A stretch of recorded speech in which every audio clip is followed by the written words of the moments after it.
I am not used to this computer. Anyway, hi and welcome to Zoom call of module 11. I just have a couple of announcements. One is that the module 12 Zoom call is going to be on September 3rd, Friday, September 3rd. I know that that is Labor Day weekend. So if you're listening to the session of module 12 and you look at the psychoanalytic and psychodynamic framework and those interventions in module 12 and have any questions, if you're not going to be present during the Zoom call, I'm going to encourage you to send me your questions in advance.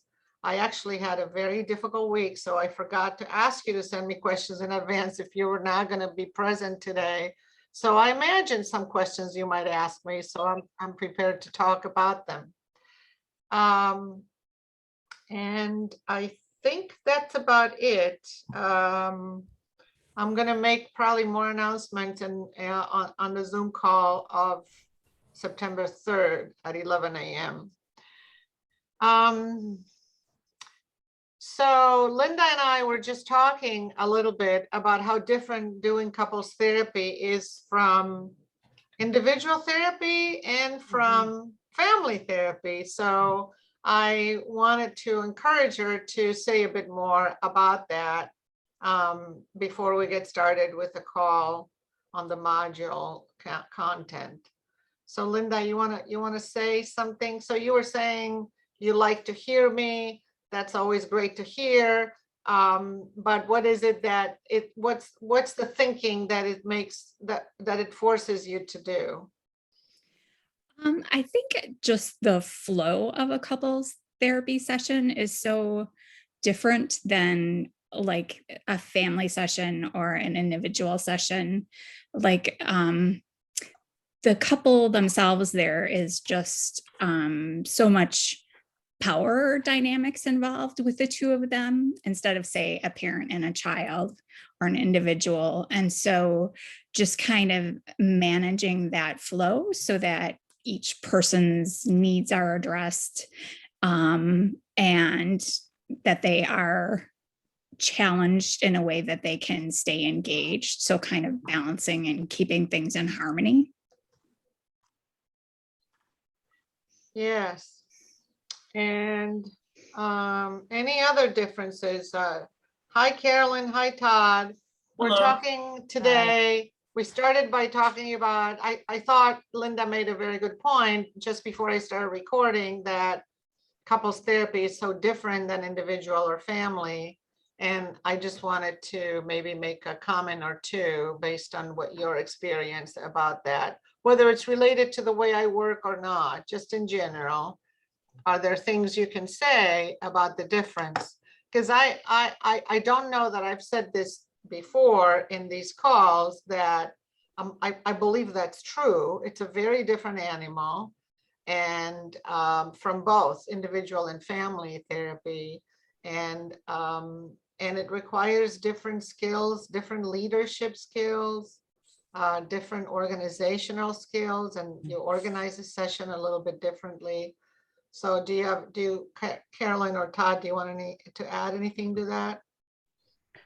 I think I don't do a lot of family therapy, so I'm thinking mostly differences from individual and couples, but I'm always thinking through the question of, you have, yes, first of all, I want to say, yes, they feel very different to me. First of all, absolutely, I agree completely. I like the difference. I mean, I feel like I have a different kind of engagement in couples work. There is a kind of, you described it, managerial or leadership. I resonate to that. There's a certain amount of me sitting a bit more back, a little bit more analyzing what's happening than there is sort of just directly following and being with one person when you're working with two. So it just feels different in terms of my own participation. But the other thing that I always kind of wonder about is, you still have two individuals. And so moving from that idea of, am I attending to one individual and then the next individual, or is the couple, people talk about, is the couple its own animal, kind of, that's a third animal or not. And so I just think that's interesting to think about. I don't know that I have a. Yeah, and that's the biggest challenge, to figure out the balance between those two. When do we attend to an individual and when do we attend to the relationship? And so I may have some thoughts about that, and maybe we can use my thoughts about that with regards to what I do in this session.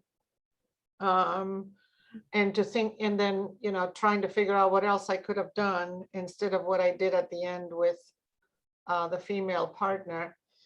And Todd, do you want to say anything? I just have the same thoughts about sort of being around the idea of being the leader in the session. I mean, because I sometimes tend to sit back as well, and sometimes maybe stepping forward more is something I struggle with to think about in terms of having more of an agenda, being more sort of a leader. So. Right. So this is making me think a little bit of something that I have been that I experience a lot, which is, why do couples leave their couples therapist? And I am often the second, third, or fourth couples therapist that they seek. They sort of get, I sort of have a reputation of being able to deal with difficult situations, and I'm getting more and more of those referrals of people who've gone through 1, 2, 3, bless their heart for their persistence. And what they tell me, I'm going to mention 3 or 4. One of them is, well, we were just fighting the same way that we fight at home. Another, and the therapist didn't do anything. Another thing is, we left worse than when we came into a session. Every single time we left worse. Another reason they give me is, the therapist didn't do anything. She or he was just sitting there saying, but didn't intervene, didn't say anything. Another reason that they give me is, the therapist told me that we should get divorced. That we were in such bad shape that so the therapist actually colluded with the projection of the loss of hope, which is my explanation for it, right? And it's not that, anyway, that could be the topic of another conversation. What do you do when you think that the couple might not be good for each other? And how do you deal with that? And also the other caveat is that you never know what couples remember about what the therapist says. So you have to take it with a grain of salt. But I've heard these things repeatedly, all of the 5, that I know being a good couples therapist requires specific strategic training, which is why we're doing what we're doing here, right? No matter your level of experience and no matter how good you are with the other 2, because it is very hard to do, precisely because it's so hard to figure out the balance between, do we take care of the individual or do we take care of the relationship? So, okay. Do you have any questions about what I just said about why couples leave their therapist? No, although I would love to return to the colluding with loss of hope conversation sometime. Yes. I think that feels very real. I agree. Yes. Okay, well, I can say a little more about that. So hi, Robin. We have, I'll just be brief about this. So we have our own reactions to our clients. We have our own countertransference. We have our own reactivity. We get we get unregulated. And the projection and the collusion with the loss of hope is one of those. And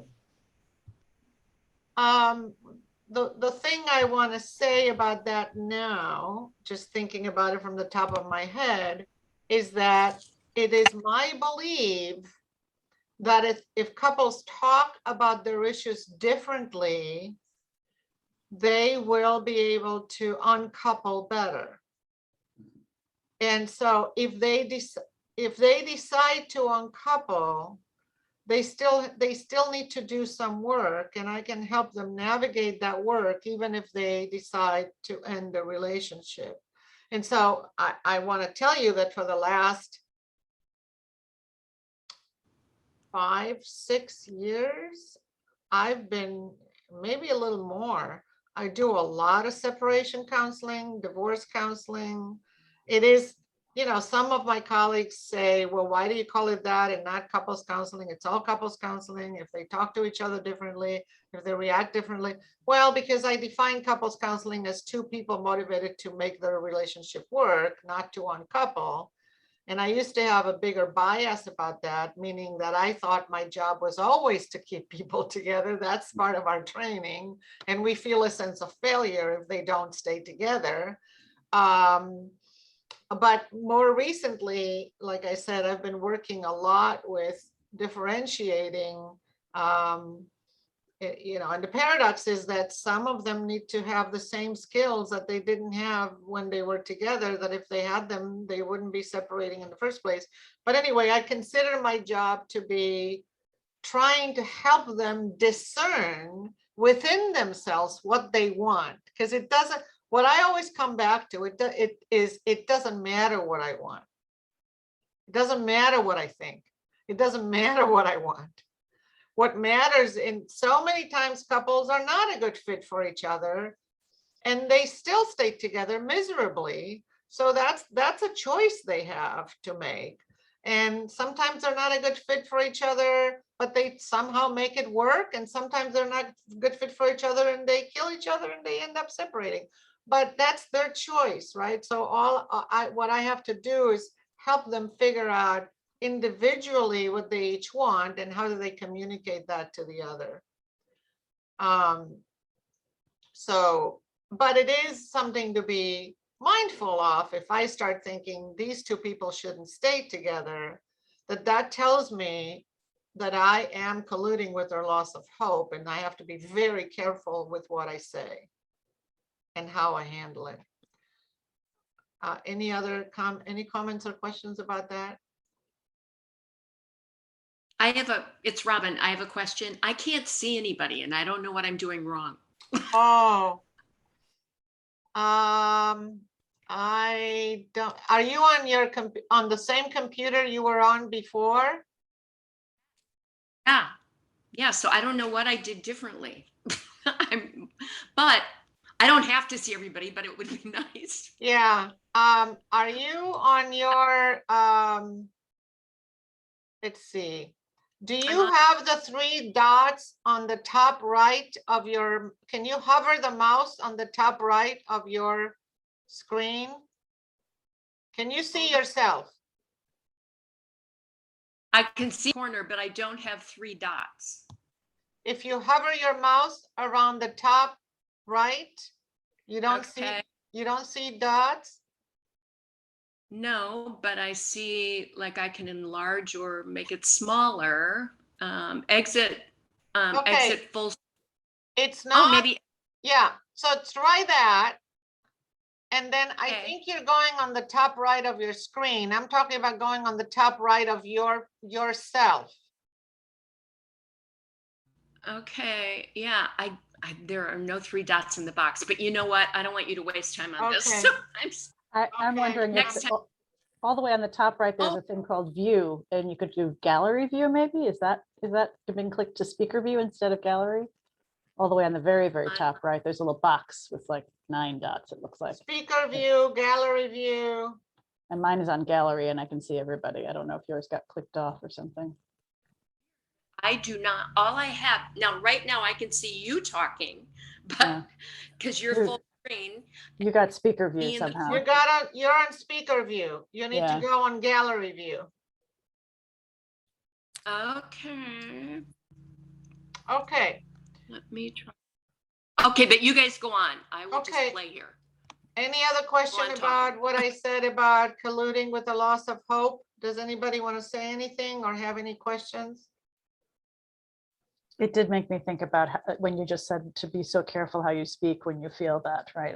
And also, of course, consult is what I'm thinking about the cases where I feel that of having a chance to talk through why am I so affected by, my own reactions to their difficulties is what I'm thinking about with a particular Right. couple I'm seeing right now.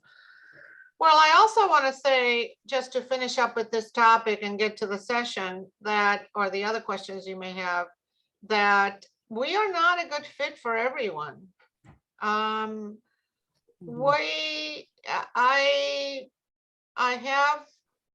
I have in one way or another, I have given clients my choice speech. I have a choice speech. If you want me to, I'll get it and I'll read it for you. You want me to get it and read it to you? The That choice. would be great. I'd love to hear it. Okay, Yes. hold on. Let me see if I can find it.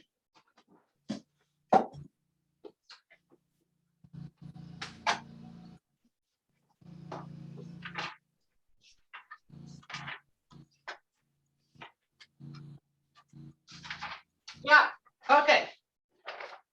So sometimes I do that. I say to them, if I see no motivation, no progress, loss of hope, all kinds of things. So you have a few choices. Choice number one, you can keep repeating the same destructive, draining, self-protective behaviors and suffer more of the same miserable consequences. I can email this to you. That's choice number one. Choice number two is you can do the difficult work of breaking these patterns by learning to resist the impulse to interrupt, blame, or disengage and withdraw into your cocoon. You can make the effort to become a skilled listener. You can actively learn what you do that makes it so difficult for your partner to be more giving to you. And you can learn to represent yourselves well without assaulting one another. Or more simply, choice number two consists of meeting the challenge of changing your focus from defensiveness to collaboration.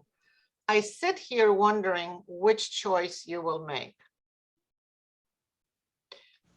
And I have done this on occasion with good results, meaning, of course, I want number one.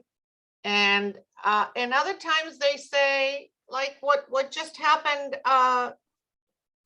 yesterday, I started working with a couple where there was an infidelity, and without giving away any of the identifying information, I will tell you that this was a severe infidelity issue with a lot of lies. So it's not just the actual infidelity, but it's also how much lie there was. With a partner who was the person who did the infidelity, absolutely not interested in answering any questions, talking about what happened, talking about why it happened, while the one who was the recipient of the infidelity, and I hate to call him victim and cheater, so I never know what word to use, was going crazy and was saying, I don't know what I'm going to do. And I said to her, I don't have a client, I don't think he's willing, interested, motivated. I said that to her in an individual session. I said that to him in front of him.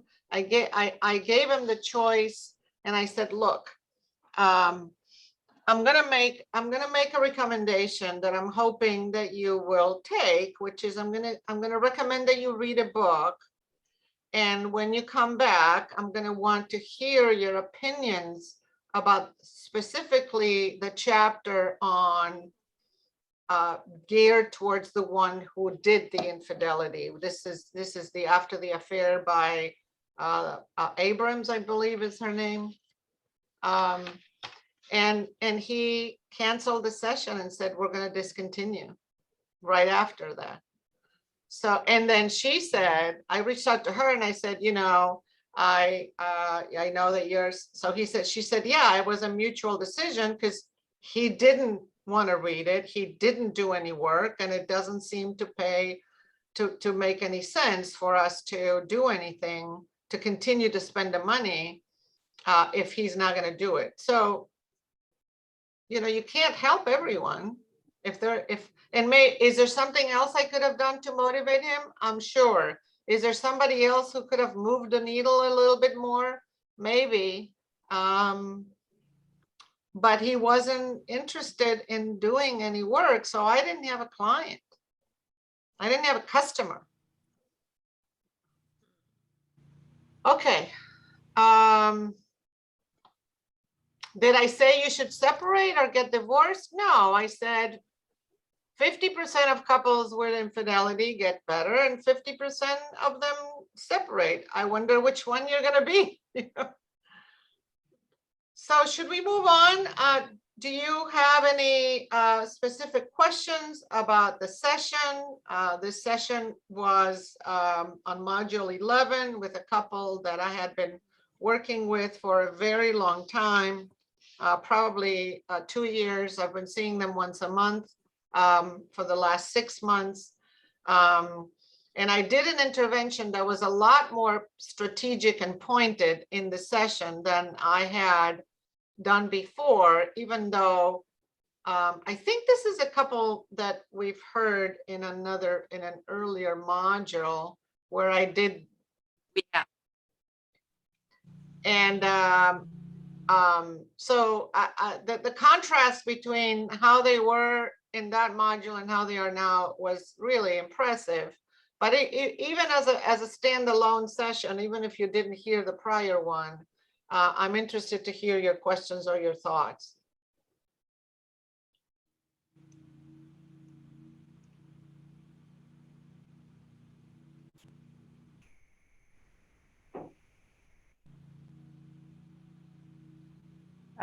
So many thoughts. So I don't know if they're questions, but I was thinking as I was listening and sort of adding the context of the Bowenian approach and sort of having that as the frame of how you navigate moving from teasing out maybe what's historical intergenerational transmission of trauma and anxiety responses and managing things in each individual, because you're helping them to differentiate, you know, what's me, what's you, and what's my history.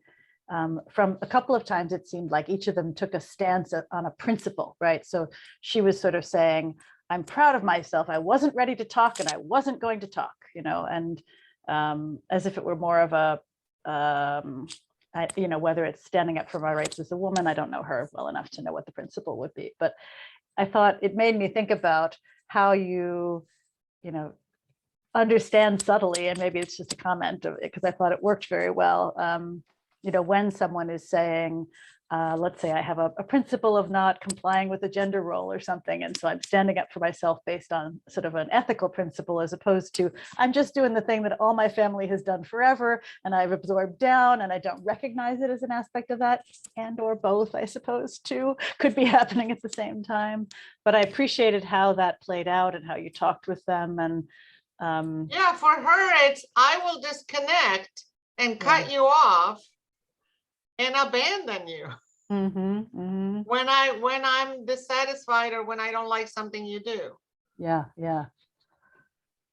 And so I like felt it like when I learned. you call it the principle. That's a very good way of putting it. Well, and it made me think as well, like, do I sometimes miss so that's what I was absorbing from the lesson and appreciated, is to think about the way that people have absorbed this over time in their lives and from their families, and where I might miss it more as I might experience it as a principle and miss the context, right? And miss the dynamic that she creates. So that was very helpful. Yeah, I want to say now, but given what the comment that you're making, that what every time I re-listen to the sessions, I think about, well, what could I have done differently? And I actually wanted to ask you that, because I felt pretty good about navigating the exercise, the feelings that precede and affected behaviors and all that. I really liked it. I was very happy with that. And I'm listening to it again, and I'm happy about it too. But when I listen to the part where I'm talking to her about, what are you doing? You're abandoning him, you're disconnecting. I think I did that in the other session too, actually, very similarly. I realized it in the moment. I said to her, I don't want to make you feel bad, because it felt like I always wonder, I'm very confrontational, right? So, and I'm wondering, am I making them feel worse and criticized, or does that enlighten them? And in her case, it seems like that enlightened her, because at the very end, she said, I did not realize that when I feel excluded, I blame him. And that's huge. That is huge. If we can get people to make that connection, or rather to disconnect their intentions from them. But anyway, so I feel sometimes like I'm overdoing it, like I'm confronting too much, that I don't want to make people feel bad. But on the other hand, I sensed sometimes with her that she's receptive to that, and she will take it and go with it, and she did. But what I wanted to say is that another thing I could have said in that moment, when I started saying to her, you can just say, I don't like what you're doing, and move on. You don't have to ruin the entire evening. You got to distinguish between a major and a minor. I haven't talked to my husband for a week, maybe once or twice in our marriage, but that was it's got to be a major for me to have an evening ruined or a week ruined. You know what I mean? Like, and she said, okay, so, but one other thing I could have done is I could have asked her to ask him, what was his intention? And I didn't do that. What did you mean? Why did you? So instead of becoming the victim of his exclusion, to become curious about it. And that is another thing I could have done that I didn't do, that I wanted to bring up today.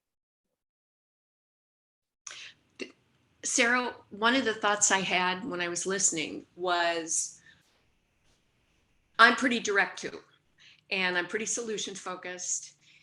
And clients know that if they come to me, I mean, they know that's how I am.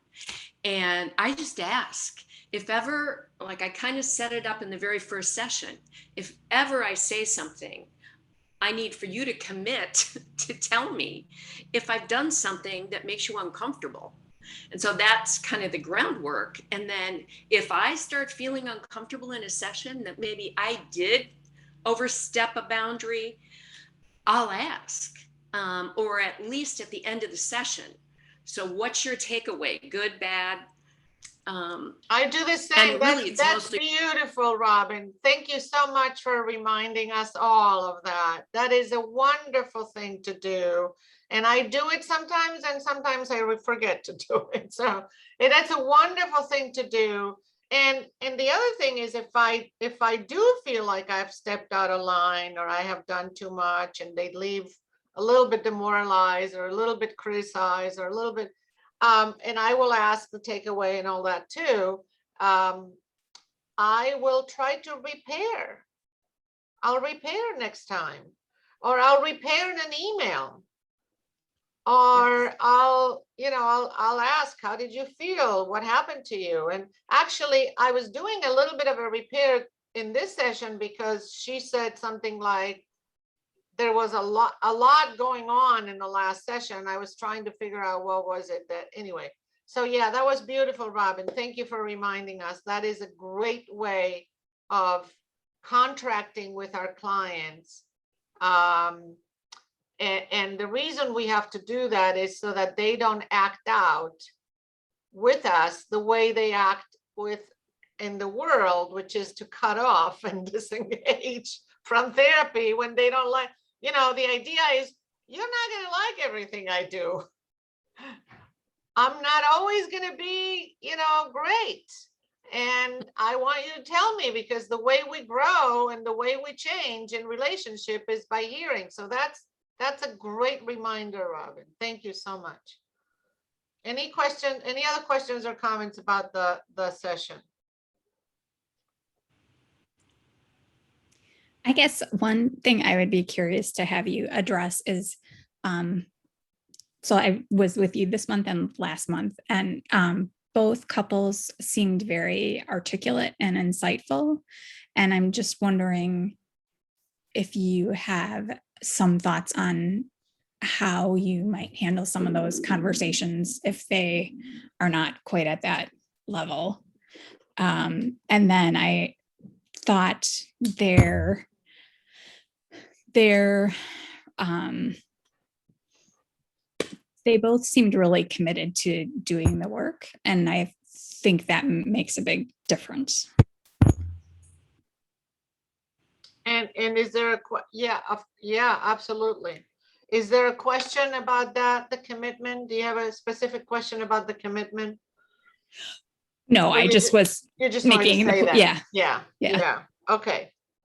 So tell me, let's go back to the first question. Couples articulate and insightful versus couples who are, what is the experience that you're sometimes having with the couples, that they are what? Can you use a word or two? Like, I would say maybe that they don't have the vocabulary that the couples that you have had on recorded, and just how they seem to process, their experience or what's wrong in their relationship seems a little different, I think, just because there maybe isn't the insight. Right. So that's a great question. I have a couple of thoughts. So what was it last month? What was this?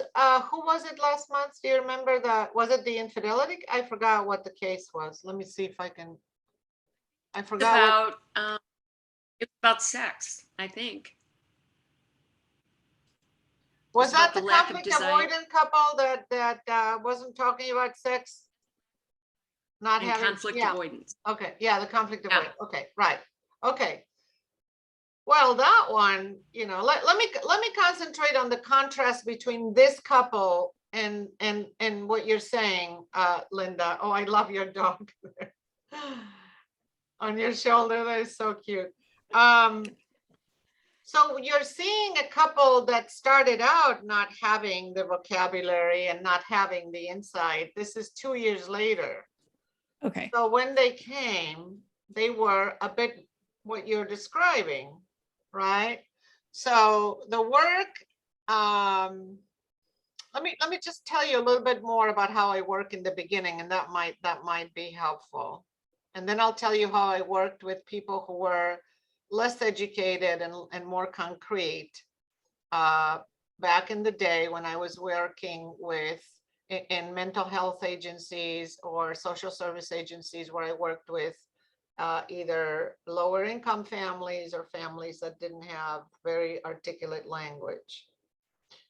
But first, let me tell you the process. So I start out, I don't start out by doing the deep work. I believe that the couples treatment at least has 3 stages, at least. And in the first stage, which I call the stabilization stage, I am to do more future-oriented interventions than past-oriented. I generally do not go to the past in the very beginning of the treatment process.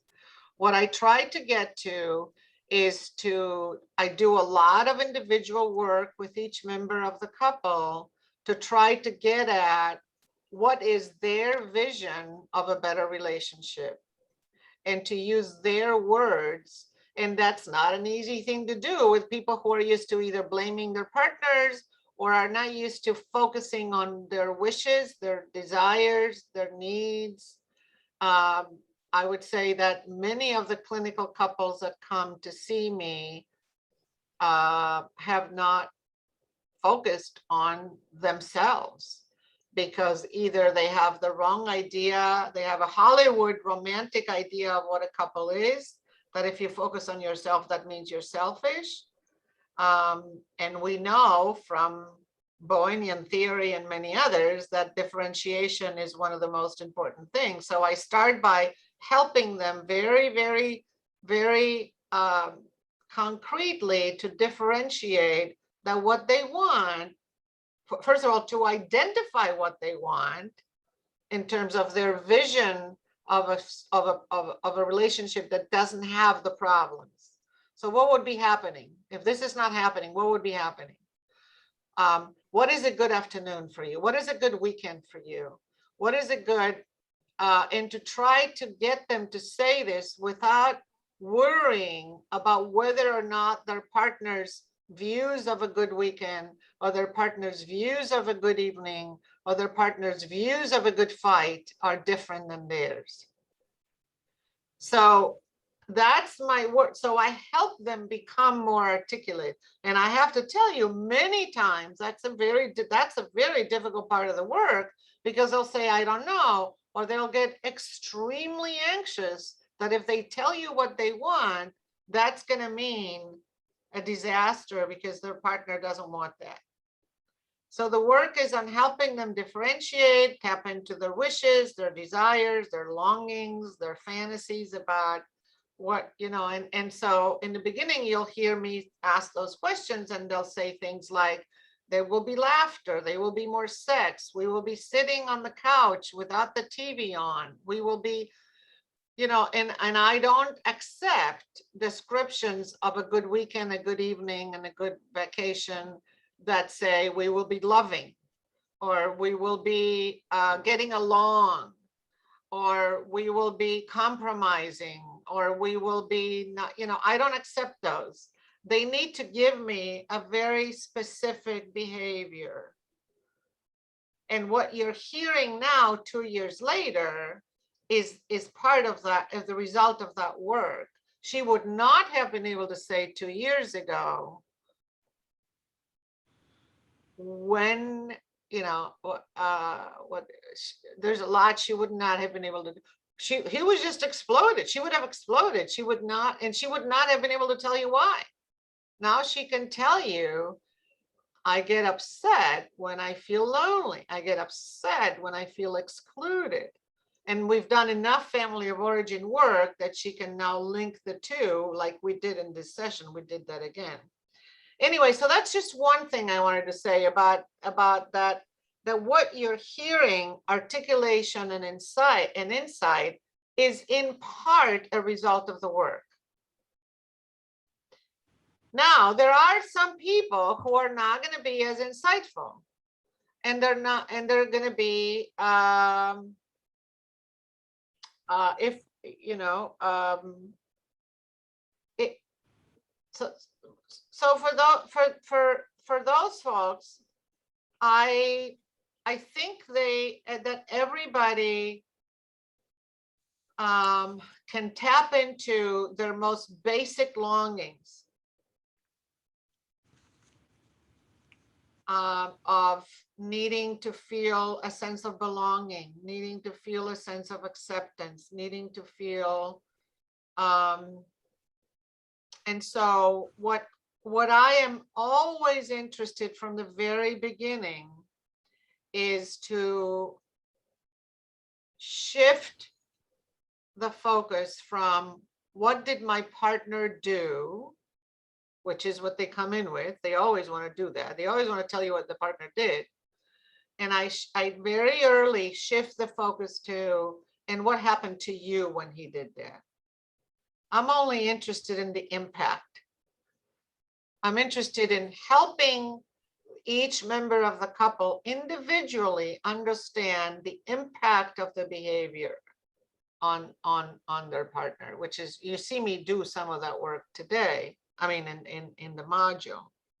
And so I think even very uneducated people, very not very insightful people, they all have the same human need for acceptance, for belonging, for not feeling lonely, for feeling seen. And that's what you could tap into from the very beginning. I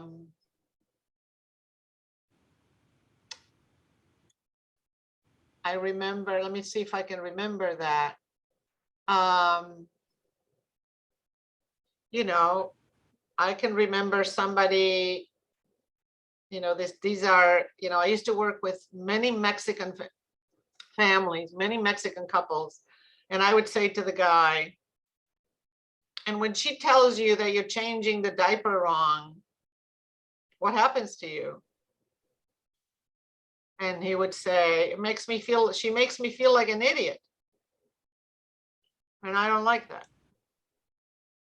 And then she might say, oh, I didn't know that.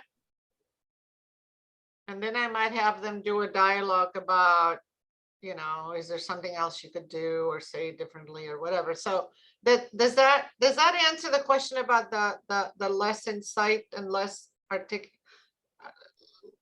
articulated too? Yes, for me, yes. Okay. You also said something about they seem very committed. Right. So you've heard me say before, these sessions are a sample of the committed that didn't mind being taped and didn't mind, and were very committed. So I wish I could have a session where I can show you doing the choice, because I don't feel like I have a customer. But those people are not committed and they don't last. Right? So I cannot transform every non-client into a client. And I'm gonna talk a little bit about the stages of change now, because of what your question about the commitment. So let me know if you're familiar with the concept of the stages of change. Yes. Pre-contemplation, contemplation, preparation, whatever that next one is, and maintenance and relapse. Okay. And so I think uncommitted people are pre-contemplators. And anything I can do to help them become at least contemplators. And I have done work. So okay, I'm going to give you one example. So let's say that you have a guy who's leaning out. He wants to get divorced.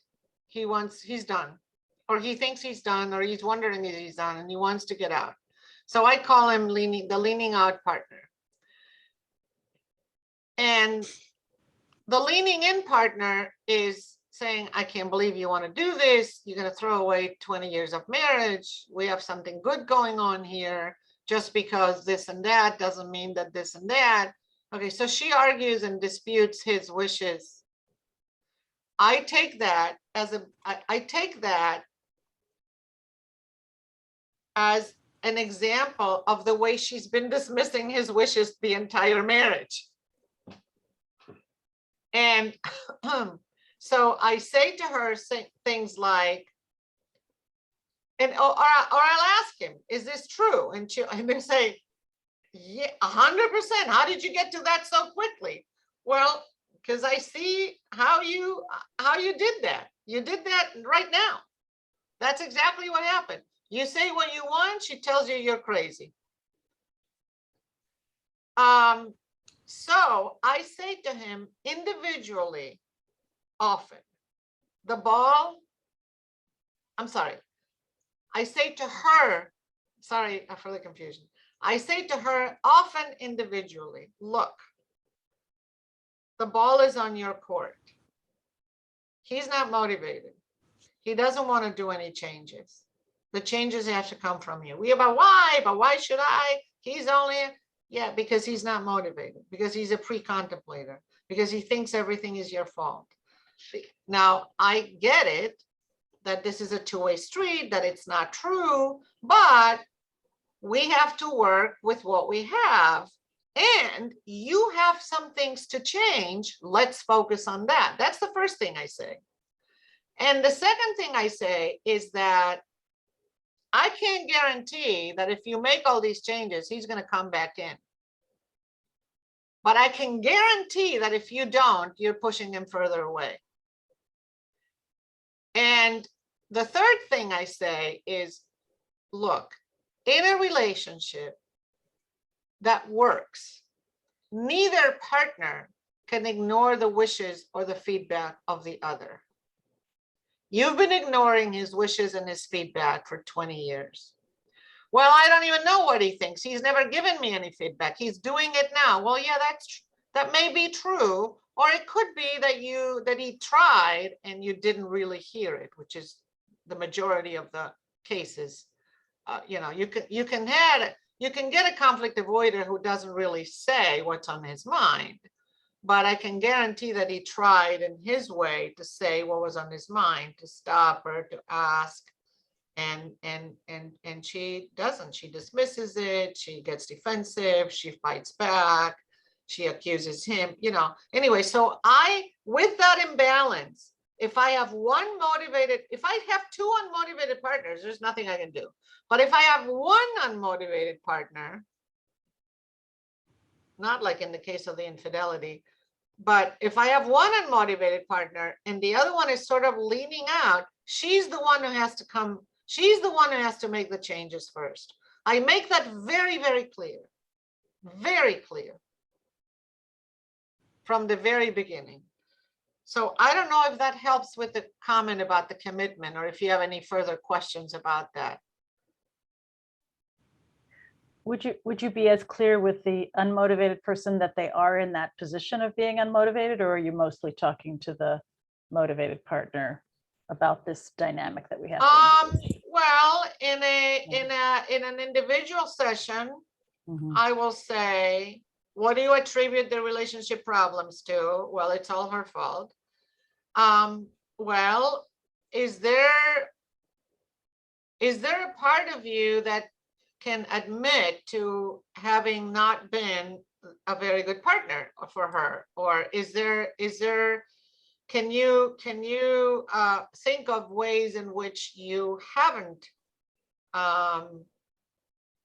been a good partner for her? If they say no, I don't do anything more. Then I would be, oh, you know, I think, you know, I'm so sorry. No, nobody should live the way you have. It's so, you know, I'm so sorry that you felt this way for so long. I can't believe that you've tolerated this behavior on her part for so long. What's different now? Why are you thinking about this now? Why are you thinking about leaving now? So I do address that. Did I answer your question? That's helpful, actually, because what I'm thinking when you say that is it gives the person who's unmotivated, let's say, a way to stay in the dynamic by having an understanding of what his experience is, even if we're saying, you know, meta level, it would be helpful if you got motivated. Right. And my theory, and that's born out of experience, is that if she begins to make that shift, he'll say, oh, he might say too little, too late. Or he might say, which happens, or he might say, okay, he might feel some relief. And this is what I was looking for. This is what I was waiting for. And I'm glad, you know, and become grateful for the courage, grateful for the, again, it doesn't happen always, but sometimes it happens. And then he becomes motivated. If he sees her shift, then his level of motivation will go out. And I've seen that happen a lot. I've also seen too little, too late. I'm done. Sure, sure. So this was all in regards to commitment, and I don't know if we want to continue to talk about commitment, or if we want to move on and ask more questions about the session.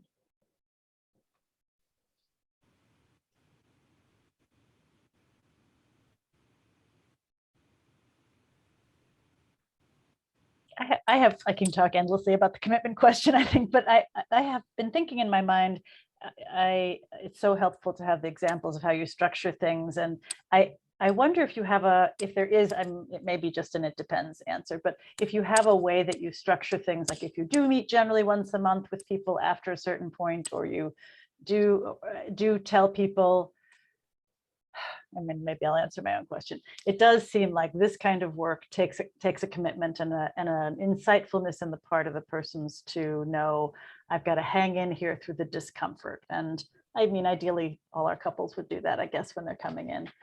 But up front, do you tend to say, you know, this might take us a year or two, or we might meet, you know, every week for 6 months, and then we go to what's needed? Or is there any format you follow particularly, or is it? Yeah, that's a great question too. So I don't think we know how long we're going to see people when they start. And it doesn't seem to depend on the presenting issue. Obviously, it depends on what's going on in their lives, of how much they're getting out of the sessions, of how much money they have and can pay for it, or how much, you know, there's a lot of all these issues. But assuming that they have, so, you know, I'm not cheap. So assuming that they have the money, that they have, you know, something, I will start with the stabilization period, which I just gave you an example of how I stabilize them by working with the more motivated and leaving the unmotivated alone. Another example of what I do is, like I said, I do future-oriented kinds of solutions. Future-oriented and very behavioral, and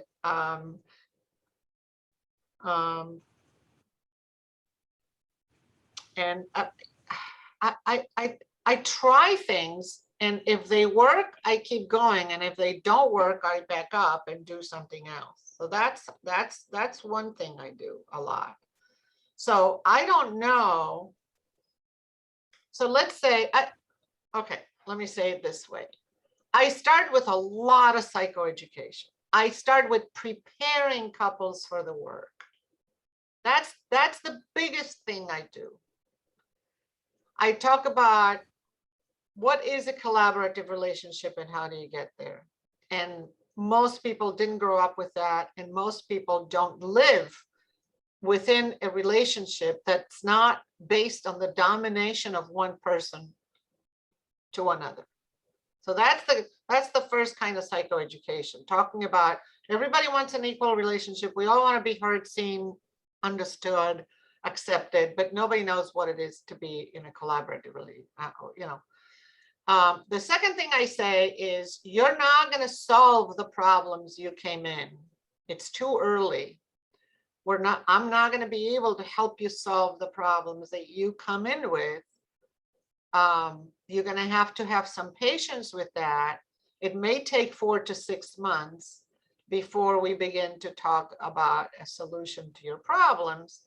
but it depends on how motivated you are, how much work you want to do in between sessions, how we identify. So I don't know which way it's going to go, you know. But I talk about the brain. I talk about feedback. I talk about the need for increasing differentiation. I start from the very beginning on that. That what the hardest thing to do is figure out what one wants. And so I talk a bit about that. I mean, I can go through I have like 20 things of psychoeducation that I do to prepare couples for the work, depending on what I'm seeing. So, and I have some standard questions. So in the beginning, I may ask, do you guys know how to stop a fight when it's not going well? If they say yes, I don't have to do any of I don't have to go there. If they say no, then I'll say, would you like to learn how to do that? Would you like to be able to do that? Another question might be, do you ever have a second conversation after a fight that goes better? If they say no, they might say yes, or they might say no. It's like a decision. If I have certain standard questions in the very beginning, and depending on the answers, I will psychoeducate about one or the other. So, do you know how to stop a fight when it's not going well? Do you ever have a second conversation that goes better? Do you ever spend time without screens, just hanging out? And I will tell you that 95% or 90, maybe 80, maybe some will say, what do you mean? And I'll like, well, you're in the same room. Well, we go out to dinner sometimes. And do you have your phones with you? Yeah, we look at the phones all the time. Okay, then that doesn't count. Are you ever in the same room together with no screens, no TV, no phones, no children? And invariably the answer is no. So when that happens, then I know what I need to do. And I'll say, look, it's not,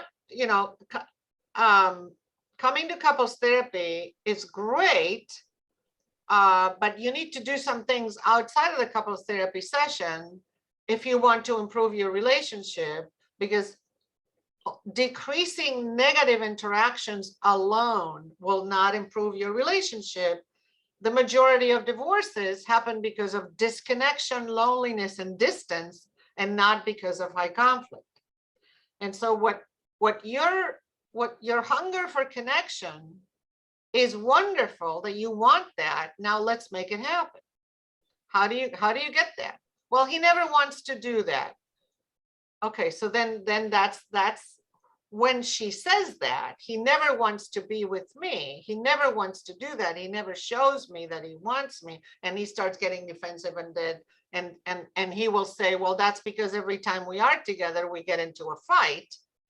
So then I have some things that I can tease out about separating the hangout meetings from the state of the relationship meetings. When do you talk about the issues and the problems? And I will say to them, don't do that, and bring them to the session while we're doing this work, while outside you increase your positive interactions instead of trying to address your issues in the relationship on your own, which you haven't been able to do. So let's wait till we get some more skills and more ways and more avenues, and you find alternative. Anyway, so that's what I do. I do a lot of psychoeducation. I have a lot of standard questions.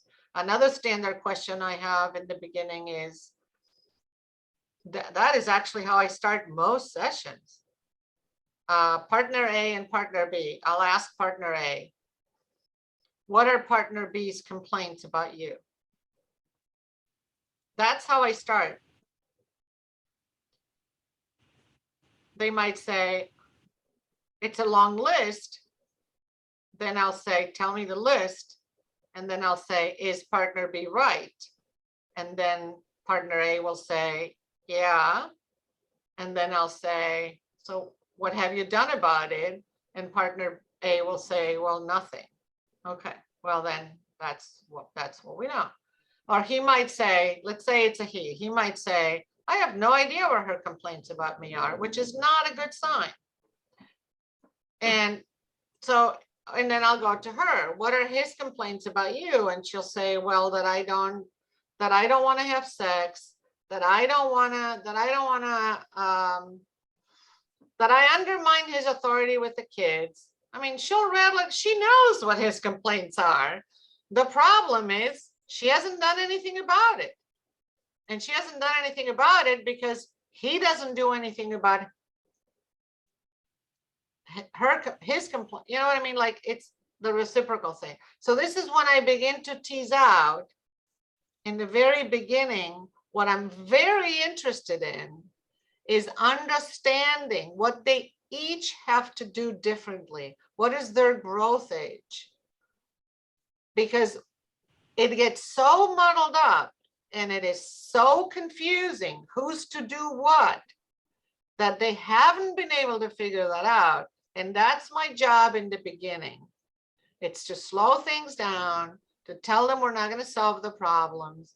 We're going to begin to figure out what's going on. I promise you we will, if you stay with me and you have the patience. Did I answer your question? Sometimes I don't know when I start talking if I'm answering the question or if I'm just going off. Who knows what I'm doing? It was very helpful. No, you directly answered it, and the extra was good. Yes. What was the original question? Oh, I had just how you structure and whether there is a pattern. And I feel like what you're telling us is, I mean, it was very helpful. And I'm thinking about doing this myself. Like, what are my 20 questions to have in reserve? Because I think they're out there. I don't have it systematized. Would be helpful to do that. And then it is, loose rules that are applied, but that tend towards, depending on what's coming in, what you're seeing. So Right. So I'm an independent thinker. I am not I'm not a groupie. So I love internal family systems. I love emotionally focused therapy. I love Bohemian therapy. I love solution focused therapy. I love them all. I love Gottman. I love them all. But I'm not a groupie because I don't think one size fits all. And having said that, I want to remind you and everyone else who's watching that you have, I believe it's in the toolbox, the 5 questions that you want to ask yourself before, why do couples break up? How do couples get better? What is your idea of a good relationship? What does collaborative mean to you? Until you can have your own framework, then you can begin to incorporate all the other frameworks. It's hard to, if you want to be an independent thinker, which I think is why you are in this training, because many couples therapists who want to get better will latch on to one training and go with that and to the exclusion of anything else. And I don't operate like that. So it's hard work. It's very hard. There is no formula. There is no formula. You got to tailor the interventions to the need of each couple. And you have to have some standard questions that help you, decision tree kind of things. So if you haven't reviewed it, I also have all the psychoeducation things that you can do in the beginning of a treatment. The list is on the toolbox. outside. I Yeah. think Hey, it's outside of the modules. Sarah, I don't know if everybody can see this, but this is the stuff I've copied since I started working with you. Can anybody see how much I have? Like everything is here. It's beyond overwhelming, but there's so much information. It's incredible. Well, I have two reactions to that. One is feeling very grateful for what you're saying and the hard work and what you're doing. The other one is that when I structured the academy, I wanted not to be overwhelming. Yeah, but I'm overwhelmed all the time. I'm an inputter. So it's like I want all the information in the world now. And I'm learning to like slow it down. And I don't have to have the biggest brains. There are lots of big brains out there. So, but no, it's been beyond amazing. And it's Thank all you. there to go back to, which blows. Thank you so much. I appreciate it. So does anybody have any other questions about the module, the session, the lesson, the tools of the lesson, the fences exercise, the family of origin exercise, the interview exercise?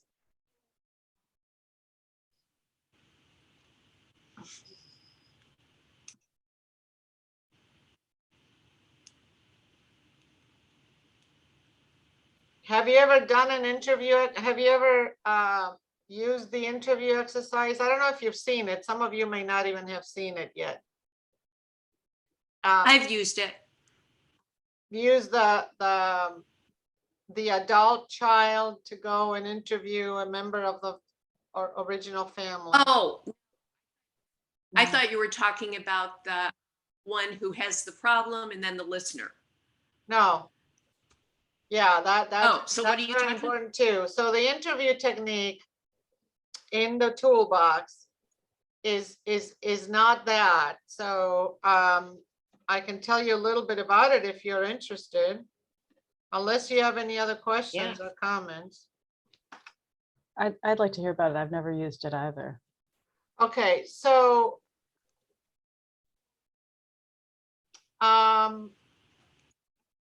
let's say you have a couple in their 30s or 40s, and he's somewhat conflict avoider, which is, I want to say, so many of my guys. And you know, she's the aggressor and he's the conflict avoider. You know, I think I don't know if I mentioned that the last time, but I'm seeing in my practice in the last, that has shifted. I'm seeing more and more very aggressive women with conflict avoiding men. This is a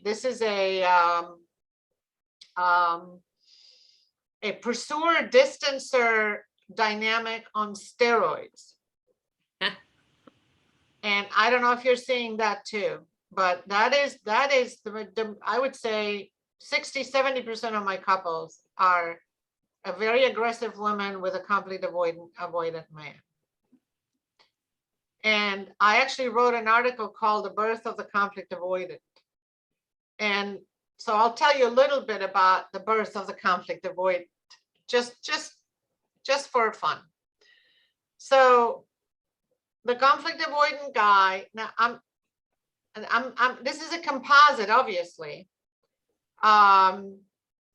Grew up with a single mother, and the mother, in his view, he perceives her to have been intrusive and interfering in his life. And so some of it is gender-based. So when he's 9, 10, 11 years old, he was very, very close to his mom when he was very little. And when he becomes 10, 11, 12, he begins to distance from his mom, because that is a gender prescription. In this culture, boys who are very close to their moms are teased and bullied by their peers. So there's some of that. In any event, he begins to distance himself. And the more he distances himself, the more anxious she gets because she's losing the connection with him, with her boy. And the more connection she loses with the boy, the more intrusive she becomes. And the more intrusive, so now he's 16, 17, 18, he's in high school. She wants to know where you're going, where you've been, what you're doing. Some of this is very typical mother-son adolescent. And the more she does that, the less he wants to do with her. And the less he wants to do with her, the more she pursues. You see where I'm going with this? You can see right away where I'm going with this. So I'll try to finish up. So now he's 18, he leaves for college.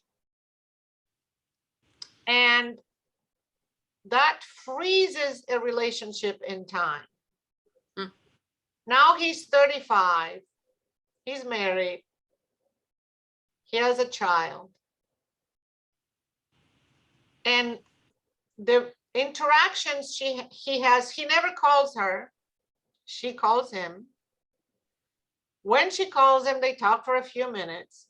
She asks him questions that he doesn't answer because he doesn't like the intrusiveness and he doesn't want to open up to her. And so she continues to do the pursuer distancer, mom and son. And now he's doing that with his wife also. Whenever she gets curious, whenever she wants connection, whenever she wants to ask him a question, he will go in a different direction. So there's two things happening here. Vertically, his relationship with his mother is frozen. And it got frozen at age 18 or 16 or 14. And horizontally, the relationship is beginning to deteriorate because he's repeating the pattern of the relationship with his mother. So there's more to this, but I'm giving you a very, this is very, very typical. And you can hypothesize about it by asking some questions about family of origin. It doesn't have to be a single mom. This could be, the women are the keepers of the connection. So even if you didn't live in a single family household, you still may have the same kind of thing. So the first thing I do is I assess this. When I see that dynamic between a husband and a wife, when I see him distancing, when I see him recoiling, when I see him wanting to be alone, when I see him not wanting to talk or engage or, ask her questions or whatever, I'm going to be hypothesizing about this and I'm going to be inquiring about this. And if I get the answer yes to all my questions, did your relationship with your mother change, or is it the same as it was when you were 18? No, it's the same. Do you avoid her calls? Yes. Why is that? Well, because she does this, this, and that. Did she used to do that to you when you were a teenager? Yes. Okay. So, so then I begin to propose the idea of interviewing his mother. And I will say to him, do you know anything about how she grew up? No. Do you know anything about how it was for her to be married to your dad? No. Do you know anything about what it was like for her to have you when she was 25? No. Do you know anything about what she did after you left home? No. If all the answers are no, then I'll say, oh. So, and I begin to bring up the concept of the frozen relationship. And it makes, it's like a light bulb. That makes sense. And so I said, you don't really know her from an adult perspective. You're an adult now. You have your own wife, you have your own child, and you still know her the way you knew her when you were 15 years old. And that makes a lot of sense to a lot of guys. And it's perfect for guys in the 30s and 40s with this kind of profile, you know, if the guy is in his 60s and had this kind of profile, I don't know how much I do of that. And probably mom is no longer around. So, but this time he has an opportunity, and I've done it so many times, and the effects are sometimes magical. So we prepare for the interview, and we prepare the questions, and you know, of course, you have to make sure that she's not a narcissistic bitch that is going to, you know, crush him. But I can't tell you how many times they describe them as narcissists, but they're not. What's been happening is they're acting like the mothers are acting like borderlines because the guy, like the wife is, because he's dismissing and not paying any attention, and she's, you know, craving connection and attention and curiosity. So I say, if you become like a journalist, so I use the idea of becoming curious like a journalist. Use your journalistic curiosity. What would you want to know about her? And very often they'll say, my mom would love it if I asked her these questions. My mom would go crazy. She would think I came from a different planet. And so, you know, they set up the lunch meeting and they go, and he has the questions written down, and he starts, you know, he starts asking her, and she talks, and she's so happy about it because he's never done that before. And now he asks her, and how was it for you? And what's your life like? And what do you worry about? And what do you like? And what did you not like? And how did you grow up? And what was your, you know, whatever. He can prepare 20 questions. And when he comes back with the information, it always is revelatory because he didn't know any of that. And then guess what happens? He transfers that curiosity to his wife.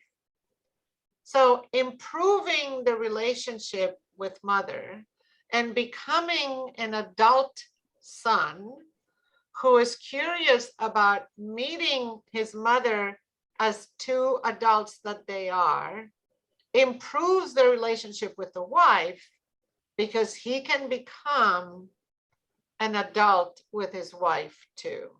This is a very Bohemian idea.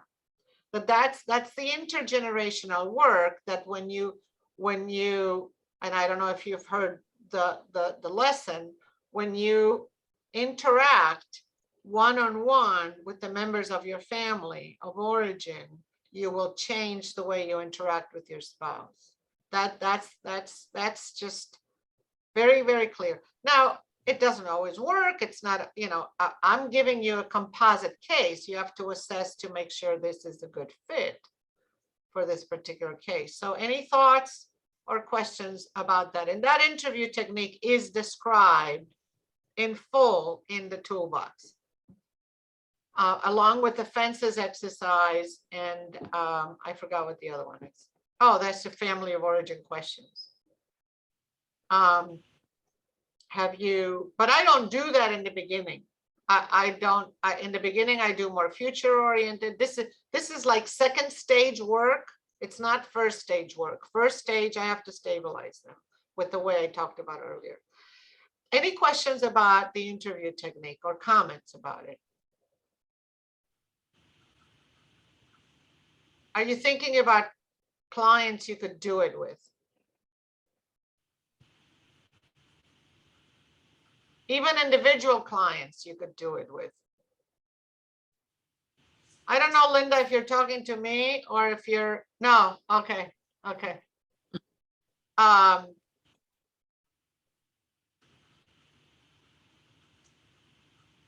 you thinking about clients you could do it with or individually or couples? Yeah, I'm thinking about it. It's it just sounds very rich. Yeah, it does sound like it's just not something I've ever used before, but it does sound like it could really get at it. I love the way in which it can create a sort of a reward for the individual person within their mother's relationship or however that they can then bring in.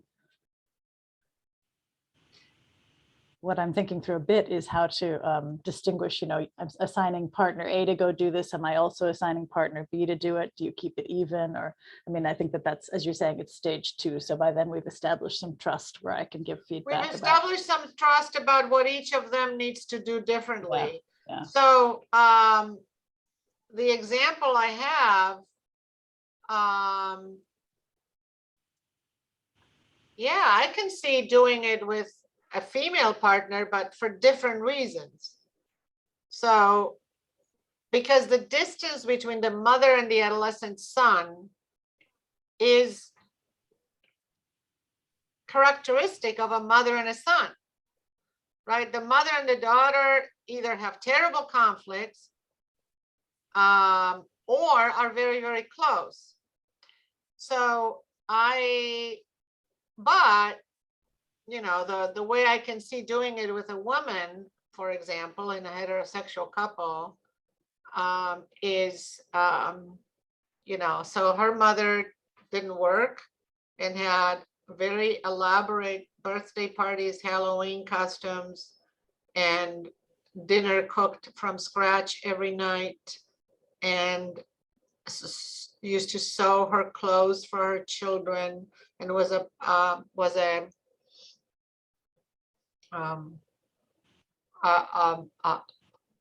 what do you call it? A home parent in the school? I forgot. I forgot the word.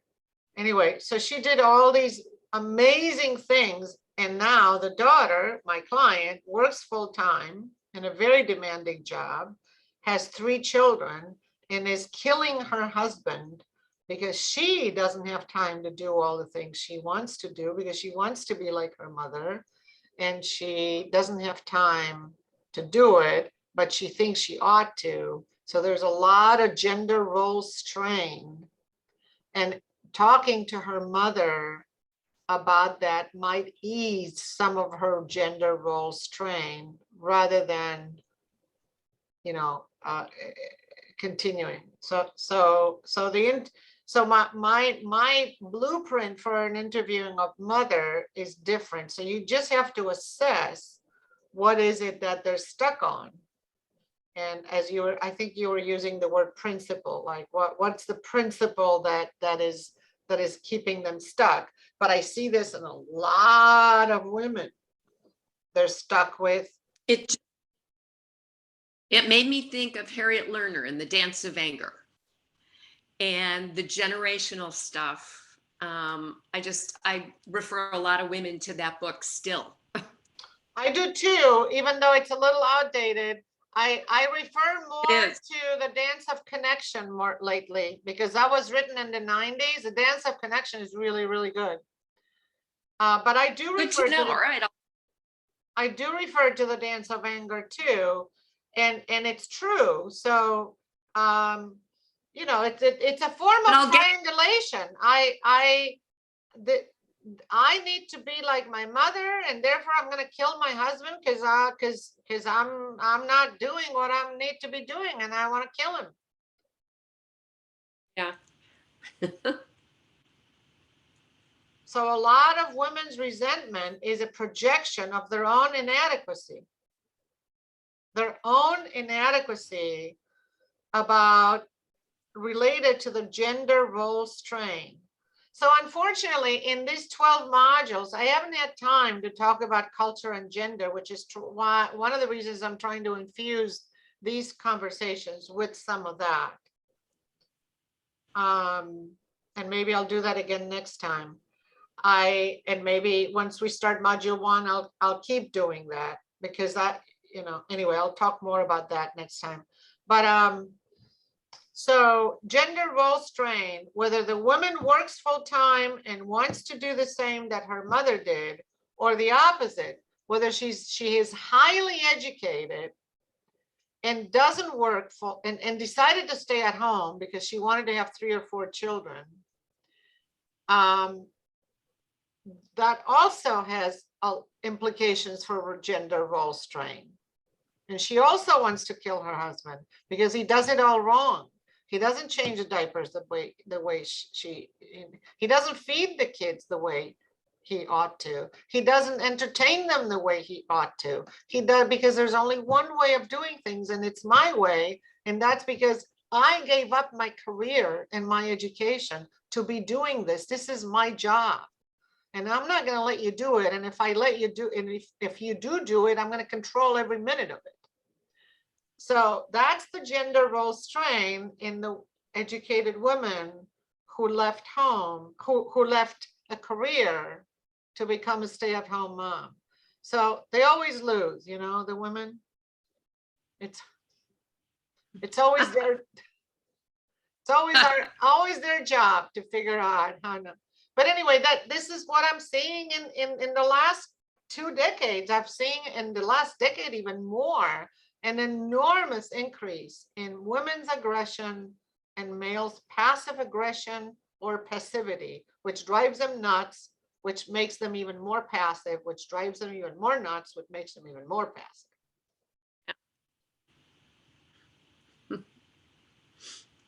Questions, comments?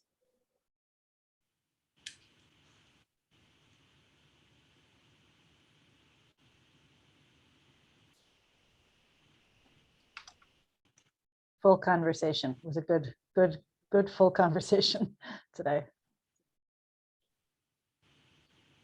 Thank you, Carolyn. Linda, any comment? Any takeaway for you? Any comment?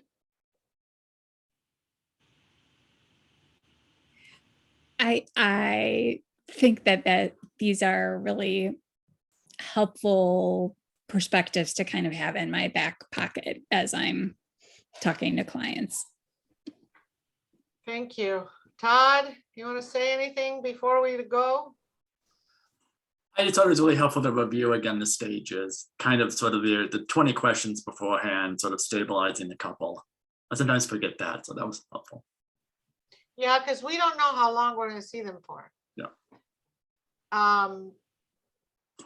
Robin, any last takeaways or comments? I'm good. I got what I needed. Thank you. You're welcome. So I will see you next month. I already said the date in the beginning. I don't remember what it is now. I'm going to send a summary of today's call. I mean, a summary of topics of today's call and post it on the YouTube channel or whenever. I posted on the module eventually. So, Yeah. okay. Thank you very much. We'll Thank see you. soon. Thank you. Bye-bye.